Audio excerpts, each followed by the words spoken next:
Buenas noches. Vamos a ver hoy la teoría de John Locke. Como ya sabéis, Locke es un empirista y en este curso vamos a ver la teoría de otro empirista que es David Hume.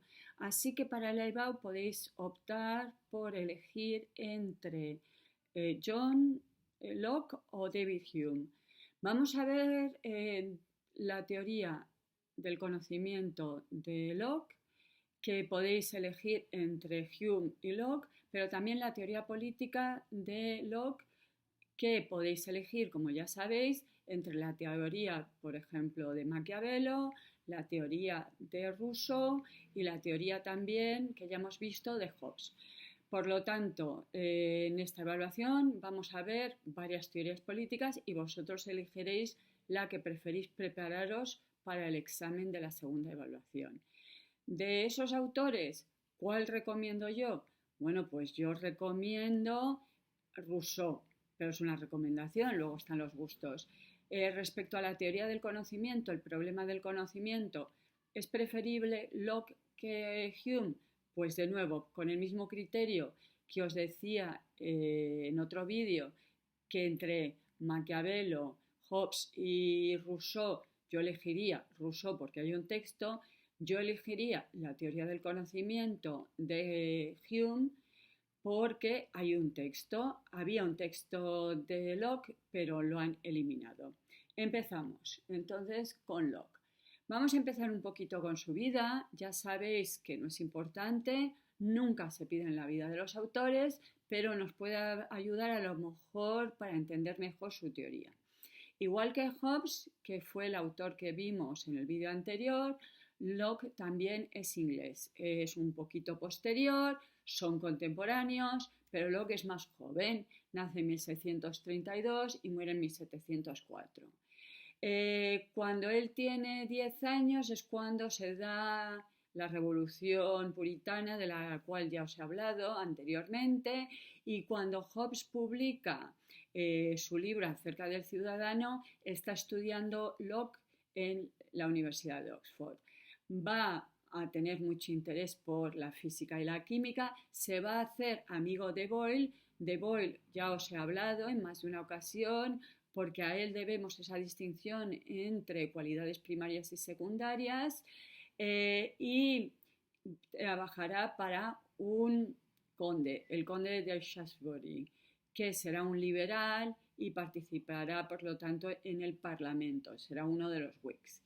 Pero tendrá que huye a Francia, de Francia huye a los Países Bajos. Ya hemos hablado, ¿no?, de Descartes, que va a vivir en los Países Bajos, es el lugar más tolerante en esta época, y además, justamente cuando se dé la gloriosa revolución de la que hemos hablado, será cuando los ingleses le pidan a Guillermo de Orange que se traslade a Inglaterra para ser rey del Reino Unido, y será Locke el que acompañe a su mujer, que ya vimos que era realmente la que debería haber reinado, ¿no?, porque ella era la que estaba vinculada a la familia real, aunque ya vimos que como se casaban entre primos, pues también estaba muy vinculado, y entonces va a acompañar a María a Inglaterra, ¿de acuerdo?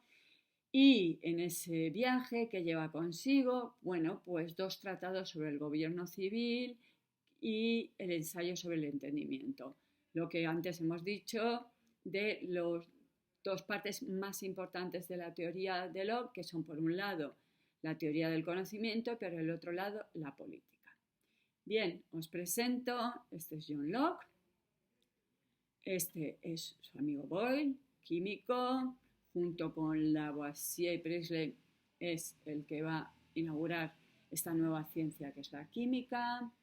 Aquí tenemos este conde, el conde de Shaftesbury, al servicio del cual trabajará, que le permitirá entrar en contacto, por lo tanto, con gente importante, viajar a Francia. Y aquí tenéis una representación de cómo era Londres en la época, en el siglo XVII, en la época de Locke. Y este es Newton, porque justamente en este momento, y mucho tiene que ver y la influencia que tendrá en el empirismo, será la física de Newton. Y este es Sir Isaac Newton, que conoceréis, aunque solo sea por la ley de la gravedad. Bien, con Locke vamos a encontrarnos que van a ver ciertas novedades. La primera es que nos vamos a encontrar con que aparece una nueva rama de la filosofía, que es la teoría del conocimiento, gnoseología, epistemología, como queráis llamarlo. De ahí que digamos que la teoría del conocimiento es fundamental en la época moderna. En Descartes no estaba tan claro, hemos hablado del método de Descartes, podríamos decir que es su teoría del conocimiento, pero no es del todo cierto. En cambio, con Locke empieza la teoría del conocimiento. Junto con esta nueva rama de la filosofía nos vamos a encontrar también que Locke es el padre del empirismo, que continuará, como sabéis, Berkeley y Hume. Y también es el padre del liberalismo. Y ya hablamos el año pasado que es una corriente política de plena actualidad. Tenemos en España Ciudadanos, PP, en otros países tenemos partidos liberales. Pues el padre del liberalismo político, cuidado, no económico, el padre del liberalismo económico será Adam Smith, el padre del liberalismo será Locke y junto con el liberalismo, el empirismo, tendrá gran influencia en la Ilustración, ¿de acuerdo? Incluso en la Constitución americana se ve la influencia de Locke. Así que es un autor importantísimo. Ya sabéis que cada filósofo buscó un pintor contemporáneo y un pintor que muestre cómo se veía en esa época. Para estudiar a Locke vamos a utilizar a Rembrandt. No es del mismo país, Rembrandt es de los Países Bajos, pero sí ese afán de meticulosidad, de observación, tiene bastante que ver con la pintura de los Países Bajos. Bien, vamos a empezar, como ya dije, con la teoría del conocimiento. En su ensayo dice Locke que ese va a ser el primer objetivo. Tenemos que empezar investigando el conocimiento. ¿Y cómo nos dirá? Quiero investigar los orígenes, el alcance y la certidumbre. Vale, tengamos en cuenta, por lo tanto, que el empirismo no solo estudia de dónde viene nuestro conocimiento, sino hasta dónde puede llegar nuestro conocimiento, cuáles son los límites del conocimiento. Ya hemos visto que es una característica típica del empirismo, pero también de esos conocimientos, cuáles son conocimientos que puedo tener certeza, ¿de acuerdo? Vamos a simplificarlo. De las cosas que yo conozco, con un ejemplito, diríamos, por ejemplo, qué conocimientos son científicos, son verdaderos y qué conocimientos son puramente opiniones, subjetivos, relativos, ¿no? Bueno, pues una de las cosas que van a intentar establecer los empiristas es cuáles de esos conocimientos que yo tengo tiene cierta certidumbre.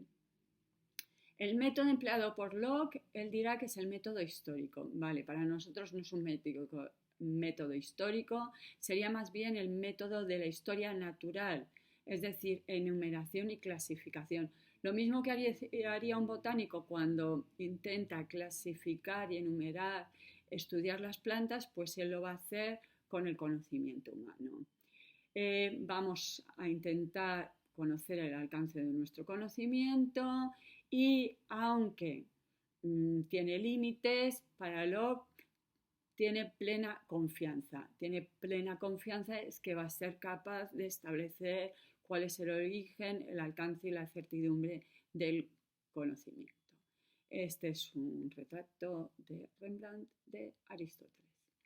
Bien, vamos con las ideas. Lo primero, y ya lo vimos, Locke, igual que Descartes, por mucho que digamos que uno es racionalista y otro es empirista, es que Locke considera que nuestro conocimiento es conocimiento de ideas.